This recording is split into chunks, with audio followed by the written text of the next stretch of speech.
chez vous TV. Nous vous saluons dans le beau, précieux nom de notre Seigneur Jésus-Christ. Bienvenue dans l'émission Au cœur de la femme chrétienne. Aujourd'hui, nous allons parler du rôle de la femme chrétienne dans le foyer. La femme, c'est le bien le plus précieux de l'homme. C'est le pourquoi l'homme a besoin de la femme à ses côtés, à la maison, partout, pour être un aide ou bien une aide pour lui. Avec mes invités, nous allons débattre de ce thème. Et je suis avec deux invités aujourd'hui que je vais vous présenter. Monsieur, ou bien le professeur Agbeplé Magloire, fondateur de Christ chez vous TV. Bonne arrivée, docteur. Bonjour Pisse, comment allez-vous? Je vais bien. Et vous? Très bien, merci. Ça fait longtemps qu'on ne vous a pas vu. Très bien, oui. Vous savez, avec les missions, les voyages, etc. Mais Dieu est à l'œuvre, nous remercions le Seigneur, gloire à lui. Ok, merci beaucoup. Merci d'avoir accepté l'invitation. Merci. Et mon deuxième invité, c'est le pasteur Aristide de la maison. Il est habitué à nous, pasteur Oyoti Aristide. Comment vous allez? Je vais bien, Tata Piste. Et chez toi? Ça va. Ok. On va grâce. Nous saluons nos chers internautes de Christ chez vous TV Foundation. Dieu vous bénisse. Amen. Nous allons aller directement avec le thème, le rôle de la femme chrétienne dans le foyer. Premièrement, ma question va comme ça. Qu'appelle ton rôle? Ou bien comment définir le rôle, docteur? Mais merci, Pisse, une fois encore, et salutations à tous les internautes. Le rôle, c'est en quelque sorte les attributions. C'est-à-dire les tâches réservées à une personne. Donc, à mon avis, le rôle de la femme, justement, dans le foyer, vous avez dit, c'est les tâches que la femme doit assurer dans la famille. Ok, merci beaucoup. Pasteur, si vous avez quelque chose à y ajouter. Oh, il a dit l'essentiel. Je peux dire que c'est la responsabilité de la femme, en fait. Okay. Si on peut se permettre de le dire ainsi. Oui. Voilà, donc c'est la responsabilité de la femme dans le foyer. Quand elle vient au foyer, qu'est-ce qui est de son devoir? Voilà. De faire. Je vais rester immédiatement avec vous. Vous allez nous énumérer ou bien nous donner les rôles ou bien les choses que la femme doit faire arriver au foyer. D'abord, il faudra que nous comprenions qu'est-ce que c'est que le foyer. Parce que le foyer, c'est une plateforme, c'est un environnement en fait dans lequel un couple marié ou deux personnes qui se sont dit oui pour la vie, résident. Donc, dans cet environnement-là, chacun a en fait des responsabilités, comme on l'a dit. Et avant tout, lorsque nous rentrons dans le livre de Genèse, et lorsque l'Éternel a créé l'homme et la femme, en créant la femme, il a créé pour un objectif. Il a créé la femme pour qu'elle soit d'abord une aide à l'homme. Donc une femme qui vient au foyer, une femme qui épouse un homme et qui rentre dans un foyer, elle a le premier devoir, et par-dessus tout, de rester, d'être l'aide de cet homme. Comment est-ce qu'elle peut être une aide à cet homme-là? Il faudra d'abord qu'elle sache pourquoi cet homme-là a été créé. Quelle est sa mission? Et c'est dans cet ordre d'idée que la femme peut accompagner pour aider cet homme-là dans l'accomplissement de sa mission. En deuxième chose, et vous allez voir que après qu'elle soit, ou bien toujours dans cette attribution, ou bien dans ce rôle d'aide à son mari ou à son conjoint, il y a d'autres tâches particulières en fait qui vont se manifester. Donc les aides, nous pouvons les voir à différents endroits. Je peux parler d'abord d'une aide spirituelle, et une aide physique, et une aide, si je peux me le permettre, financière. Donc une femme par exemple qui ne fait pas d'économie dans la maison, elle n'est pas une aide à son mari, elle est en train de gaspiller les ressources de la maison, elle n'est pas une aide à son mari. Une femme qui, quand son mari arrive, elle ne peut pas créer un environnement de paix pour que le monsieur se repose, elle n'est pas une aide. Donc il faudra en fait que, en tant que femme, nous essayons de voir quel environnement, qu'est-ce que je peux faire, quelles sont les mesures par rapport à ce monsieur que j'ai, à cet homme-là, à qui Dieu m'a donné, qu'est-ce que je peux faire dans son environnement pour l'aider en fait à s'accomplir. Je pense que c'est ce que... Merci beaucoup pour la réponse. Pasteur Paoti vient de dire que la femme doit être une aide spirituelle, physique et financière. Qu'entendez-vous, ou bien comment une femme peut aider un homme spirituellement?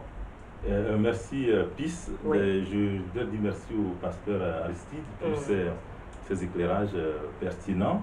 Oui. Vous savez, Dieu, en créant la femme, justement, disait qu'elle devrait aider l'homme. Et aider l'homme veut dire accompagner l'homme dans sa mission, dans ses responsabilités. Tout homme a une mission sur terre. Et dans quelque sorte une mission donc greffée de vision. Mais pour que cette vision devienne réalité, prenne corps, il faudrait absolument s'appuyer sur une aide. Oui. Et la première aide que Dieu a réservée à l'homme, c'est la femme.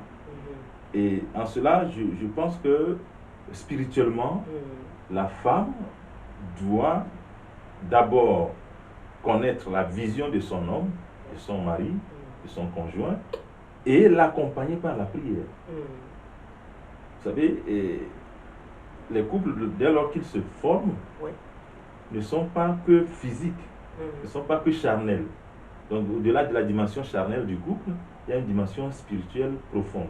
Et donc, la femme doit accompagner l'homme par la prière et au plan spirituel. Voilà, je vais m'arrêter là. Ok. Et physiquement, comment elle peut l'aider? Physiquement, moi je veux dire, physiquement, ça peut se développer à plusieurs niveaux, notamment émotionnellement. Et émotionnellement, vous savez, l'homme, dès lors qu'il va travailler, dès lors qu'il va tenter de réaliser ses rêves, il rencontre, chemin faisant ou au cours de la journée, des difficultés, des chocs psychologiques, des chocs, si vous voulez, relationnels, etc. Soit avec des collègues, avec des collaborateurs, avec des partenaires et tout ça. Et à la maison, il faut bien que quelqu'un lui apporte un réconfort, un soutien émotionnel. Et la femme devrait jouer ce rôle-là absolument. Sinon, elle casse l'homme. C'est-à-dire qu'en dehors du choc que l'homme reçoit quand il va vers des partenaires, va vers des collaborateurs, en tout cas quand il sort de la maison, son recours, son refuge, c'est la maison. Donc quand il rentre, il faut bien donc que quelqu'un prenne soin de son état émotionnel.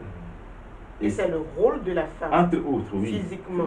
Oui, je dis physiquement, mais j'ai essayé de développer ça au niveau émotionnel. Donc, ça donne un réconfort, un soutien émotionnel à l'homme. C'est ce que nous recommandons aux femmes de faire, de ne pas en rajouter à ce que l'homme a déjà reçu comme problème en rentrant chez lui à la maison. Mais physiquement aussi, c'est les aides, les tâches, si vous voulez, de première nécessité. C'est parce que, vous voyez, aujourd'hui, les choses évoluent, c'est difficile de le dire, mais nous allons le dire. Le couple originel, c'est que l'homme va à la chasse, la femme s'occupe de la maison. Et donc, quand l'homme revient de la chasse, il n'aura pas forcément l'énergie nécessaire pour aller chercher, pour faire les courses de première nécessité à la maison, faire quoi, chercher de l'eau, etc., faire à manger et tout ça. Je dis, avec l'évolution, c'est difficile de le dire, mais il faut comprendre que c'est une réalité originelle. Et donc, la femme, son rôle premier, physiquement, c'est d'accompagner l'homme dans ses tâches quotidiennes à la maison, de mettre la maison au propre. Et même si aujourd'hui, les choses ont évolué, que les femmes vont travailler, mais il y en a qui n'oublient pas ce rôle. En rentrant du travail, elles le font. Et elles sont bénies. Merci beaucoup pour la réponse. Pasteur Aristide, comment vous pouvez nous dire, vous avez dit une femme est une aide, physiquement, financièrement et physique. Et le docteur nous a expliqué avec des arguments. Comment vous pouvez nous dire une femme peut aider un homme financièrement en lui donnant sa richesse, ou bien comment elle peut faire aider un homme financièrement? savez, elle ne va pas aider son mari en lui donnant sa richesse. Oui. La femme d'abord, elle-même, elle est une richesse. Alors, ok. Aussi, moi, un peu la voir. La femme, je disais, la femme, elle est d'abord une richesse à l'homme. Ah, ok. Ok, elle est un bien précieux, comme toi, tu l'as si bien dit. Mais non, si cette femme-là doit être une aide financière, le monsieur, comme le docteur l'a dit, quand il sort, c'est pour le bien-être en fait du foyer que le monsieur sort. Ce n'est pas forcément pour lui, mais pour ceux qui sont derrière. Et quand le monsieur doit faire certaines choses, il se dit attention, est-ce que je peux me permettre de faire ceci? Il y a des gens derrière. Et en fonction de ces gens-là, il gère ses dépenses. Alors, quand le monsieur sort et il fait des prévisions, moi, par exemple, comme ça, est-ce que j'ai besoin, moi, seul, d'acheter un sac de riz si je suis seul? Non. Ça fait combien de temps? Ça risque de se détériorer. Alors là, j'achète un sac de riz en fonction de ceux qui sont derrière, en fonction de la famille, de ma femme, de mes enfants. Alors, si le fonds que je mets dedans, quand ça arrive à la maison, la dame ne prend pas soin. C'est du gâchis. C'est du gâchis financier. C'est du gâchis financier. Parce que c'est avec de l'argent que je l'ai acheté. Et il se pourrait même que c'est peut-être un prêt que j'ai pris pour en faire ça. Donc, elle a besoin en fait de prendre soin de tout ce que j'amène à la maison. Okay? Parce que c'est des investissements. Elle a le devoir en fait d'aider ou bien d'amener les enfants à comprendre que certaines choses doivent être prises avec précaution. Voilà. Donc, quand on dit une femme doit aider son mari financièrement, il y a aussi un autre volet de la chose. Il peut arriver que le monsieur revient et qu'il n'a pas grand-chose en poche. Madame, est-ce que je peux trouver quelque chose chez toi? Je préfère prendre chez ma femme que d'aller prendre ailleurs. Parce que c'est avec elle que je partage ma vie. Parce que c'est elle qui est ma seconde partie. Ok? Maintenant, est-ce que toi, Tapis, tu voudrais bien que ton mari aille dehors pour en prendre, pour qu'on l'insulte, ou bien tu préfères qu'il vienne prendre chez toi? C'est deux cas. Il y a deux cas là-bas. Parce que si je vois que mon mari, c'est un homme bien, il ne me cache rien de ses revenus, pourquoi pas l'aider? Mais si je constate qu'il est en train de me mentir concernant ses revenus, mais je ne peux pas faire sortir mon argent pour lui. Ou bien je lui donne l'argent, il va faire autre chose ailleurs. Quand il sort, il fait autre chose avec l'argent. Et je me rends compte de ça. Mais je ne peux pas l'aider. C'est toi qui me poses des questions. Donc je pense que il faudra en fait que chacun joue sa partition. Okay? Ici, nous ne sommes pas en train de parler des hommes qui ne sont pas responsables. Ici, nous parlons d'un cadre chrétien où l'homme est responsable, où la femme est responsable. Et où chacun quand même doit assumer sa responsabilité. Ce n'est pas parce que je suis l'homme que je suis forcément que même si je n'en ai pas, je ne peux pas essayer de m'adosser, je ne peux pas mettre ma tête sur l'épaule de ma femme pour qu'elle puisse m'aider. C'est votre devoir, vous devez aller chercher. Oui, vous êtes homme. On est homme, on est appelé, comme j'ai dit tout à l'heure, l'homme est appelé à aller à la chasse, donc à aller chercher. Mais il y a des chasseurs qui rentrent bredouilles aussi, justement. On peut aller à la chasse et ne rien trouver comme butin. Alors dès lors qu'on ne trouve rien, si votre femme peut vous accompagner, vous soutenir d'une manière ou d'une autre financièrement, moi je suis tout à fait d'accord avec le pasteur Aristide quand il disait, même le fait de prendre soin de tout ce que l'homme ramène, comme matériel, comme vivre, c'est une aide financière. Parce que le gaspillage, ça crée des dépenses supplémentaires. C'est comme si vous étiez dans une société, dans une structure. Mais ce sont vos enfants qui mangent. Justement, mais il y a... Je prépare à vos enfants, vos invités, votre famille. C'est pour ça justement que je voulais revenir sur cet exemple. Quand vous êtes dans une structure, dans une entreprise, il faut bien qu'il y ait un économe, il faut bien qu'il y ait un gestionnaire des finances. L'homme peut créer la fête, chercher, trouver de la richesse, de l'argent. Mais il faut bien que quelqu'un l'accompagne pour mieux gérer son argent. En disant, non, n'ouvrez pas le robinet pendant toute une journée et arrêtez de regarder la télévision, de mettre les ventilos, la climatisation en marche. Parce que l'homme ne sera pas là forcément pour voir ça. Etc. Donc, ce faisant, la femme est en train de soutenir financièrement son mari. Et pourquoi parfois, si certaines femmes ont tendance à faire ces choses-là, vous les accusez d'avare, qu'elle est trop pingre. Pourquoi vous avez cette mentalité-là? C'est vrai, les femmes, quand elles ont de l'argent, vous savez, Dieu sait faire les choses. Elles sont très économistes. Donc elles savent gérer, les femmes. Elles savent gérer de l'argent. Et elles ont du mal à faire de mauvaises dépenses. Donc on a tendance à croire qu'elles ne veulent pas, comme on dit chez moi, faire sortir de l'argent. Mais c'est qu'elles sont très regardantes, elles veulent savoir à quoi est destinée telle ou telle somme que son mari lui demande de donner. Et quelquefois même, si c'est votre propre somme que vous confiez à votre femme et vous voulez reprendre, c'est compliqué. Il faut bien qu'elle sache et qu'elle vous donne des conseils à ne pas en finir. En quelque sorte, elle est votre aide et conseillère. Donc, quand vous voulez venir retirer l'argent chez elle, elle doit pouvoir savoir le pourquoi de quoi l'argent veut sortir. Exactement. Et le but pour le quoi l'argent sort pour aller faire quoi. Oui, c'est normal.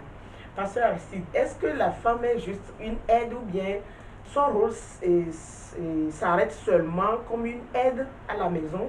Elle ne peut pas faire autre chose à part l'aide?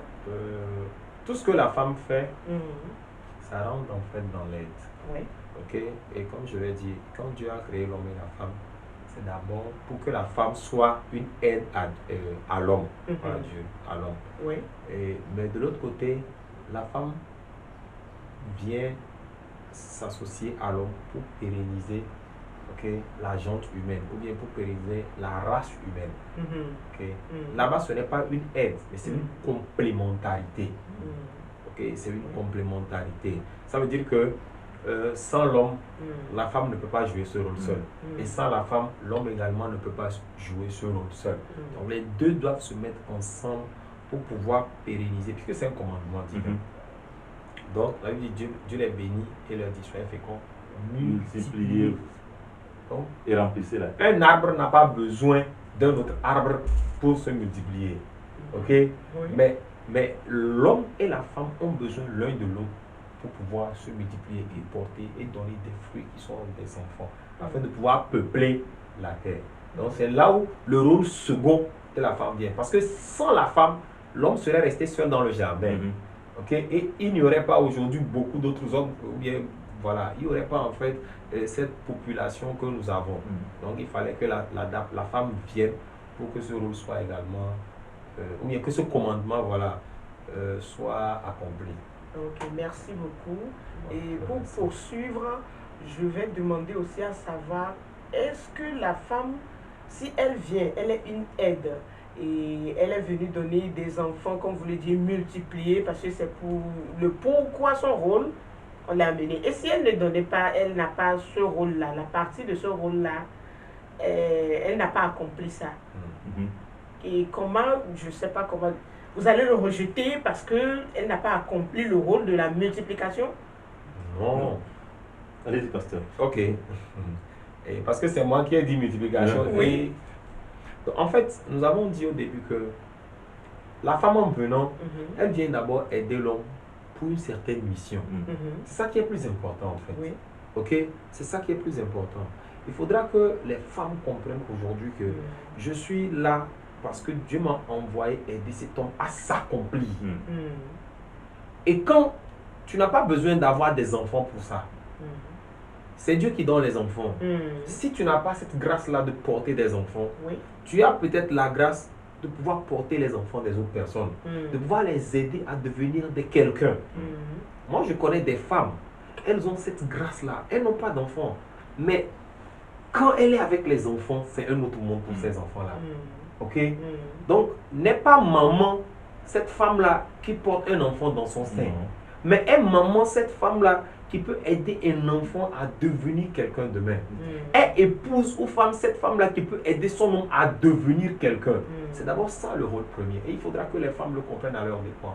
Il ne faudra pas qu'on se dise que non, parce que je n'ai pas pu donner d'enfant, je n'ai pas accompli en fait mon devoir de femme. Ça, c'est la société qui nous a mis ces clichés-là dans la tête.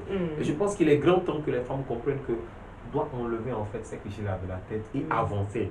Dieu dit, la Bible dit, Genèse 1, verset 28, il dit quoi? D'abord dans verset 26, il dit quoi? Quand Dieu a créé l'homme et la femme, il les a créés à sa ressemblance. Ok. Maintenant, dans le verset 28, il dit, Dieu les bénit et leur dit, soyez féconds, multipliez. Ça ne s'arrête pas là-bas. Remplissez la terre, assujettissez et dominez. Donc c'est la domination. C'est pour la domination que Dieu a créé l'homme et la femme. Alors quand la femme vient et qu'elle s'associe à son homme, l'ultime but c'est de dominer. L'ultime but c'est de se répandre. L'ultime but c'est que le plan de Dieu, que Dieu a prévu pour les deux, que ce plan-là soit accompli. Donc les autres là, là, il faut essayer de surpasser ça. Il ne faudra pas qu'un seul soit handicap à la domination. Merci beaucoup pour la réponse. Vous avez quelque chose encore à ajouter comme rôle de la femme? Oui, je voulais revenir sur ce volet multiplication qui pourrait porter préjudice aux femmes. C'est vrai, Dieu dit, soyez féconds, multipliez-vous, etc. Mais, comme disait le pasteur, il dit dominer. Donc, déjà, le couple est appelé à marcher dans une vision et à travers cette vision-là, dominer la terre. Dominer une partie, en tout cas, quand on dit la terre, ce n'est pas forcément toute la terre à deux. Chaque couple est appelé à dominer sur son territoire. Et les femmes qui n'ont pas la chance de procréer, de porter des enfants en leur sein, ne sont pas, ne doivent pas être rejetées, justement. Au contraire, l'homme doit comprendre que dès lors qu'il a accepté de prendre cette femme, la Bible le dit aussi dans un verset, il est donc appelé à vivre avec elle et à la soutenir. Aujourd'hui, nous parlons de l'aide de la femme dans le foyer, mais c'est vice-versa. C'est parce qu'on parle de la femme que nous insistons sur le volet femme. Dans un volet, l'homme aussi est une aide à la femme. Dans une autre émission, nous en reparlerons de ça. Voilà, donc si tel est le cas, si votre femme est en difficulté, j'ai parlé de problèmes émotionnels tout à l'heure, et il faut bien que vous, en tant qu'homme, vous aussi, vous lui apportez de l'aide. Donc, pour me résumer, si votre femme ne porte pas d'enfant, ce n'est pas un argument pour la torturer et lui faire du mal. Au contraire, elle a d'autres charges, d'autres rôles à jouer avec vous pour vous accompagner dans votre mission sur Terre. Selon vous, en tant qu'un grand quelqu'un, si vous avez une fille qui va aller bientôt au mariage, quelles sont les tâches que vous pouvez la donner comme père à faire dans son foyer? Les tâches d'une femme. D'abord, je vais vous surprendre. Je vais vous surprendre. Oui. D'abord, les premières tâches que je vais rappeler à ma fille, c'est les tâches quotidiennes de la maison. Si vous voulez, je peux les appeler les corvées de la maison. Oui. Prendre soin de la maison, nettoyer la maison, apprêter le repas, prendre soin des enfants, prendre soin du bien matériel de la maison. Et tout le reste, à mon avis, est secondaire.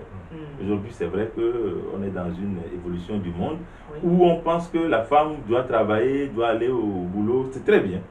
Mais ça n'exclut pas, ça n'annule pas la responsabilité familiale qui consiste pour la femme de prendre soin de la maison. Donc, je dirais à ma fille, d'abord, tu dois te soumettre à ton mari. Ensuite, se soumettre à son mari, ça veut dire quoi? C'est prendre soin de tout ce que le mari apporte à la maison, des enfants, et prendre soin aussi de la vie du couple. Avant tout le reste. Tout le reste, c'est secondaire. Merci beaucoup. Et pasteur Aristide, quel est le conseil que vous pouvez donner à votre fille qui est en âge d'aller au mariage concernant les tâches de la maison? Concernant les tâches de la maison, voici, je vais vous lire un passage de la Bible qui est très clair là-dessus. Nous allons lire Proverbe 31. À partir du verset 10, la Bible dit, qui peut trouver une femme vertueuse? Elle a bien plus de valeur que les perles. Le cœur de son mari a confiance en elle et les produits ne lui feront pas défaut. Elle lui fait du bien et non du mal tous les jours de sa vie. Elle se procure de la laine et du lin et travaille d'une main joyeuse. Elle est comme un navire marchand. Elle amène son pain de loin. Elle se lève lorsqu'il est encore nuit. Et elle donne la nourriture à sa maison et la tâche à ses servantes. Elle pense à un champ et elle l'acquiert. Du fruit de son travail, elle plante une vigne. Elle ceint de force ses reins et elle affermit ses bras. Elle sent que ce qu'elle gagne est bon. Sa lampe ne s'éteint point pendant la nuit. Elle met la main à la quenouille et ses doigts tiennent le fuseau.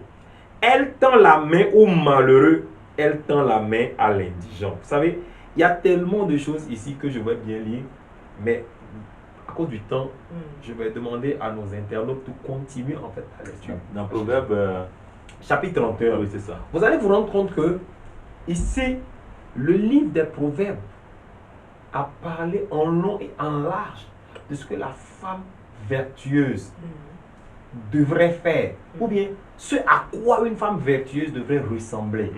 Ok? Alors là, regardez bien. Elle travaille, elle assiste son mari, elle fait du bien à son mari, elle ne lui fait pas de mal. Une femme vertueuse qui va au mariage, elle doit apprendre à faire du bien à son mariage, à son mari. Si elle ne peut pas apprendre à faire du bien à son mari, je ne pense pas qu'elle soit prête pour le mariage. Le docteur a bien parlé des tâches quotidiennes. Quelle que soit la beauté d'une femme, quelle que soit l'élégance d'une femme, quel que soit l'argent qu'une femme peut mettre dans son foyer pour aider son mari, quelles que soient les connexions qu'une femme peut donner à son homme, si elle n'est pas capable de tenir la maison, je ne pense pas que cette femme est prête à aller au mariage. Je suis désolé. Oui, c'est vrai. Si elle n'est pas prête, parce que quand la belle famille vient, quand les amis viennent, à voir l'état de la maison, on peut savoir quel genre de femme tu as. À voir l'état de la maison, on peut savoir quel genre de femme il y a dans cette maison. Parce que l'image de la femme, ce n'est pas dans son travail. L'image de la femme, ce n'est pas dans les millions qu'elle gagne. L'image de la femme, c'est dans la propriété de sa maison. C'est dans la manière dont la maison est tenue. Alors, si moi j'ai un conseil aujourd'hui à donner à une femme ou bien à une jeune fille qui est en train de se préparer au mariage, je vais lui dire de méditer profondément le Proverbe 31. Merci. Merci beaucoup. J'aimerais qu'on aille un peu plus loin, mais à cause du temps, nous allons nous arrêter ici pour aujourd'hui. Merci, chers internautes, pour nous avoir suivis partout où vous êtes. La femme est une aide pour l'homme. Aide financière, aide physique, aide spirituelle et aide de multiplication et à s'accoupler avec l'homme pour donner des enfants. Mais si elle ne le fait pas, cela ne veut pas dire que c'est une femme mauvaise ou bien c'est une femme à laquelle on doit rejeter ou bien jeter la pierre. Que Dieu vous bénisse. J'espère que vous avez pris bonne note de ce que les invités ont dit. Merci, à la prochaine pour un nouveau numéro de Cœur de la femme chrétienne.